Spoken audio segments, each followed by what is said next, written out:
Hvorfor ser man i traditionel kinesisk medicin kroppen på en helt anden måde end i vestlig medicin? Hvad er de største forskelle, og har de reelt betydning, når målet er det samme, nemlig at skabe de bedste betingelser for sundhed og heling hos det enkelte menneske? Velkommen til det her særafsnit, hvor vi har byttet lidt rundt på rollerne. Vores faste fagperson, akupunktør Hans Erik Foldberg, indtager rollen som vært og inviterer sin mangeårige ven og faste samarbejdspartner gennem mere end 35 år, Liang Zhong Bao, til en samtale om mødet mellem den østerlandske og den vestlige forståelse af kroppen. Selvfølgelig med udgangspunkt i traditionel kinesisk medicin. Velkommen til det fantastiske menneske. Velkommen igen til det fantastiske menneske, og i dette afsnit har vi igen, ligesom sidste afsnit, min gode ven Liang med. Welcome to you, Mr. Liang, and vi vil tage det på engelsk i den her afsnit, og er du medlytter på det her, men egentlig har brug for undertekster, jamen så er der mulighed for at se podcasten med billeder også, hvor underteksterne er repræsenteret. Welcome to you, Mr. Liang. Thank you. You're welcome. We have been good friends for now 35 years, Yeah. since the first time I was in China on hospital at your hometown. Yeah. Last time we were talking about the Chinese medical system and the Western system here in Denmark, and we could see that it was almost the same as we have the Western part and we have the Eastern part. Just in China, we have them all on the hospital. In the West, we have the acupuncture outside the normal system. We have outside the hospitals. And in Denmark, that means that we had to pay for the treatment. Yeah. The patients had to pay for the treatment when they like to have the use of acupuncture and herbal medicine. Yeah. But that's totally normal for you, Yeah. your citizens, to have the medical help. Yeah. Also of the traditional Chinese medicine. Yes. And then we were talking about the different terms last time and how we could understand them. We would like to know about that. You can see the podcast just before this. Mm-hmm. But today we will talk with Mr. Liang about how it's important that we are open-minded. So we have the ability to go in and understand the effect of what we can do for our body. If we will not understand that, then there's no way to, for example, do a lot of preventive things. No. And we will talk also about how food can help us in different way.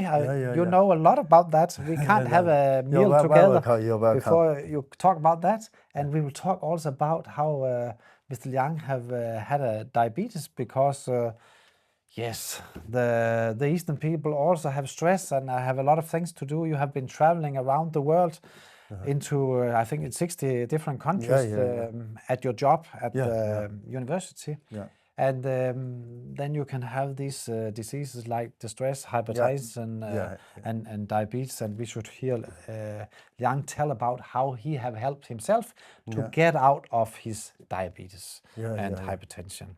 But first, I would like to talk to you about when you eat, you think in the way that the food nourish you, but also how the food can help your body to function in a better way. Can you tell a bit about your thinking of that? Okay.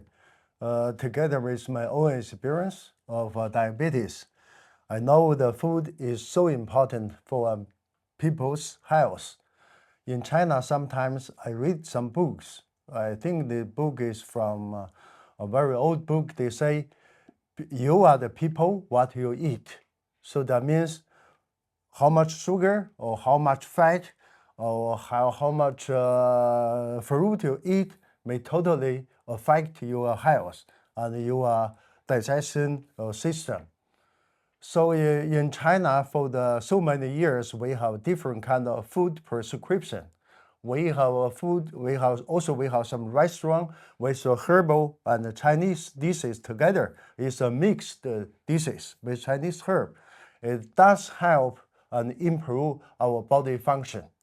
So about the herbal things, we can say that in China we have pharmacies with 300, 400, 500 different kind of herbs that can be used to treat different kind of diseases. But when you use it together with food, it's also a question about how can you improve the function of the body. For the food we use, the herb is the most common, common herbs that people know about. People know, not every family or every cook, they know how to use this together with the food. I think it's the same as in Denmark. In Jutland, I have visited 2 herbal gardens. One is in the south, and also another one when I go with Mr. Hans Erik by bicycling, we visit another one. It's also a herb garden, so I can see the herb. An old monastery. So I can see the herb is so the people already benefit a lot from that. So for myself, just now you mentioned about my diabetes. You would like me to talk about that now? That's very interesting. It's real, but for me, please give me a few extra time. Yes, I like to talk. But then you should start to tell about how was your body functioning. I started. It was very miserable. Yes, it is. When I know that is from the year 2019. I think before July, that I visit you. I think before that I have told you many times. Yes. You had to take care. Yes, you are. And last time in Denmark, I was even falling down. I lose my consciousness. Then I start to realize, and Hans Erik told me, please have a physical check. I think you have some metabolism problem in my body. Then I go back, I immediately start. I found out my blood sugar is very high. Before food is very high. After food even comes to 16.9. That's really very high. So I was scared. I can even to see that my eyes, even my ear become itching. My teeth become falling down. My throat, I think, is also my sound is due to the diabetes. And then I can feel here, and my skin is at nighttime is totally eating and become red. My limb, my feet is no good feeling. So it was a miserable. It's so much miserable. Yes. You can easily to see it's caused by blood. With Hans Erik exercise, I totally changed my living style, also my food. So before food, we like to take some vegetable first, some salad, some vegetable, and some soup. And then I eat not too much the best high quality of rices. So and also I do a lot of exercise. As a moment ago, last time we talked about, I also go to the nature and connect to feel to mild in the nature and stay with the under the sun. So I was after 2 years, I think now I totally recovered. I no need to take any medicine. My blood sugar, my hypertension, I'm sure everything now is quite good in the right way. So thank you, Mr. Foldberg. Thank you. No, I don't think you would say thank you, because who have done the work? You have done the work. Yeah, but you right time you find out my problem, and also so many interpreter go with you. I know about you know me, so you can find that problem in time. But I know in the beginning of your diabetes, and you check it at the hospital, the blood tests and these things, then you got some Western medicine for your diabetes in the beginning. Yes. What was your experience about the Western medicine for your diabetes? Yeah, that's a good question. I take the Western medicine for I think 1 month, and I don't feel so good. My heart is beating fast, and when I go out and do some exercise, I see the water wheels become purple. So that means at that time I was very serious. Even my eyes is I think is some blood vessel broken. That's why you see the water waves become purple. So also all these medicines, I think it's I don't feel comfortable. I sometimes feel dizziness. So I quickly stopped this medicine. But have you stopped your smoking and your eating of sugar at that time? Yes, I already quit my smoking. And even another thing what I did is I go to the hospital to fix my dentist. But that's before the diabetes, before that. So when my teeth become okay, when my teeth become okay, I think the food we have chewed that more than 20 times. So the nutrition, the food nutrition what I got, I think enough for my body. But anyhow, after I take the medicine, and then I stop that because I don't feel good. So I concentrate on the food nutrition, on exercise, and taking some Chinese herbal medicine. I didn't. So that means that you start to think in another way. You start to eat in another way. Yeah, Your totally change. Your chewing was even in chewing another way. Oh, yes. Everything. I have been changed. Yeah. Yeah. And that was very far from what you were coming from, I think. Yeah. Because you have been a very busy man for many years, Yes. Working for your university and traveling a lot. Yes. But that was also at the time of COVID, wasn't it? Yes. Was that a help for you? That it was at the COVID time? COVID time, people, the country is almost stopped and closed down. So for me, I quit my job, and then I feel no pressure. That's also one of the reasons, as you mentioned. When there's no pressure, you will feel at ease. So everything, I think, your body function will become normal again. Yeah. But this chewing thing, I would think that will also help you to eat lesser food. What about your weight? Wouldn't you lose a lot of weight that way? Or? Yes, when you do some exercise, you go sweating, and also you take lesser food. Of course, my weight is also decreased about, I think, almost 10 kilo. Yes, so not so much of you anymore. Yeah. But you say also that you use some herbs. Yes. Was that in your food? You use herbs? In both way.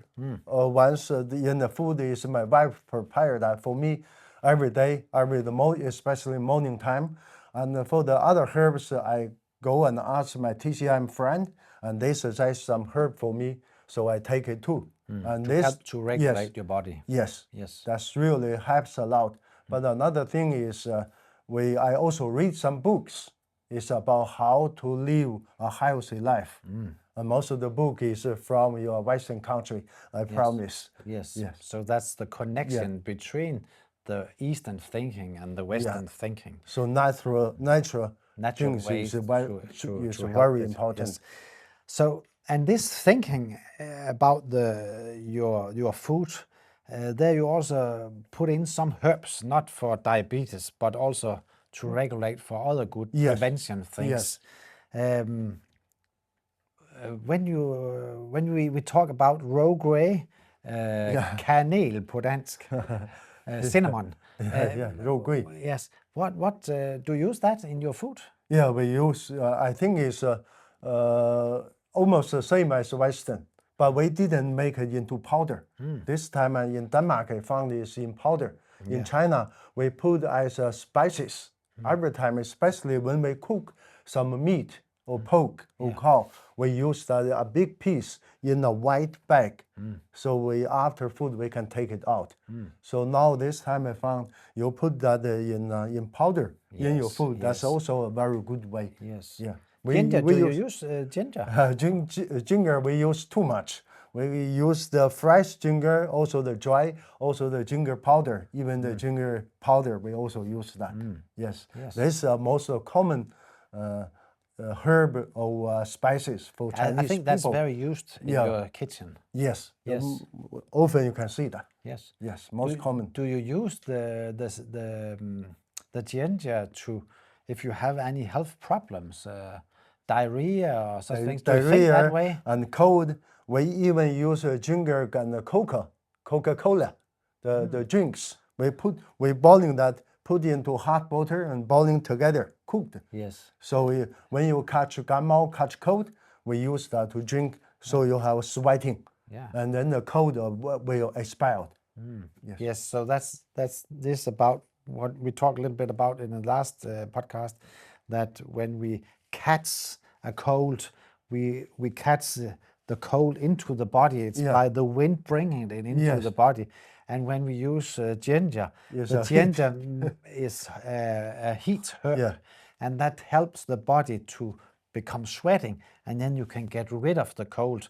And when you get rid of the cold, then the virus have very difficult to establish in your body. And in that way, yes, you can help the body to overcome a cold recovery very fast. Yes, and we don't use too much Western medicine. I know in the old thinking about how you can support your body, there we talk about the chicken soup. Yeah. Have you grown up with chicken soup? People at my age in China at that time, I think it's poor. I don't think we have the chance to have the chicken to cook as our dishes. So it's only nowadays. Yes, it's some nowadays. people use. Yes, and also 40 years ago. What we should remember is that China, when you were born in 65. Yeah, yes. I was born in 65. At that time, China was in a very, very difficult situation from 60 to, I don't know, 70s. These 10 years, the agricultural situation was very difficult. In China, they have the culture revolution, and that means that there was a lot of problems. There was people were starving, and also I remember you have told that your eating was too little. Yeah, you starved. Yeah, at that time, and that was a general thing about China under the culture revolution. Yeah, and that then it changed. China start to become a well accepted country from the 70s and have developed fantastic up to today. But although when I came to your place you can remember 35 years ago, I can remember what the salary was for a professor in China. At that time, the salary was something like 500, 600. Even lesser than that. Yes, and today you are increasing a lot. Yes, and you have a very good life and have the ability to live in a good way. Yeah, right. And another thing I think is interesting about China is how this, about this becoming rich, how that affects your way of living and about to become fat. Do you know how many people that have become fat? Yeah, I think that's a big issue in China, also in Vesten. A lot of people, they have overtake some food and then their weight increase a lot. And it is the same in China. I can see in the school, a lot of children, they eat a lot of food and sugar, then they become fat. Also the people at their middle age, they have a lot of pressure and overwork. And I think they also take too much food. So they also weight increase. The percentage you ask, maybe I think more than 30%. Yeah, more than that. It was 50%. Yeah, yes. I don't know exactly, but a lot of people I can see. So what we can see is that the Chinese civilization also have these health problems due to the weight today. Yeah. And I can remember 35 years ago, 91, that maybe 1% of the Chinese civilization have overweight. Yeah. So in these 35 years, you have become rich and you have become fat. Yes. So it's the same as in the West. Do you still remember what's my weight when I first time in Denmark? 64? No, it's not 60. I think it's 57. It was so 57 or 58 kilos. Yes. Yes. And then you come to Denmark and we help you to increase your weight. And then I have potato too. Oh, yes, that's true. Yes, Mr. Liang, everything must have its end. So I think it's very interesting what we have been around and how we have figured out the different way we go into things. Also your personal history about diabetes and how you have been catched up of the modern living and how the Chinese people is catched up by the modern living, and the same happens in the West. What do you think, Mr. Liang, that the Western people can learn from you and your civilization? I think we have a lot to learn from you first. Thank you. And since this many times I came to Denmark and also came to Western countries, I have learned a lot. You devoted your energy and time and work on health, and your people do everything is a very strict management, and also the ties rely on the big data or the very precisely data, and also your environment and social protection, everything have done so good. This is what we Eastern people we should learn from you. As you ask me what you can learn from us, I think as time pass on, we maybe did something great for the people, for the human. I hope at that time we can have some advance or something you can learn. But now I think the only thing is we are thinking the nature, thinking the body as a whole. So I hope that people in the future you are working or living, you can consider something as a whole in general, not separated. That's what I suggest. And that's what we can thank the Chinese medicine for, and the philosophy of Chinese thinking. Yes. That's this way of thinking. And I also think we see that what is going on in China today about the taking care of the environment. Often in the West we think you haven't taken care of the environment, but we can see what happens. What happens, and you're very fast go in front with, for example, how to use the wind for electricity and such things. When you act very strong. But maybe if we use the muscles together, then we can work together. Yes, then we can make the successful world, future. Yes, the world to be a better place. To be a better place to live. Yeah. So thank you for listening to the podcast, and thank you to you, Mr. Liang. And I'm so happy to have the chance to be here today. Yes. Thank you. Thank you. Jeg håber, du er blevet lidt klogere efter det her afsnit af Det Fantastiske Menneske. Del gerne podcasten med dem, du kender, og husk, at du kan følge os på de sociale medier og på YouTube. Vi er snart tilbage med endnu et afsnit. Indtil da, pas godt på det fantastiske menneske, du er.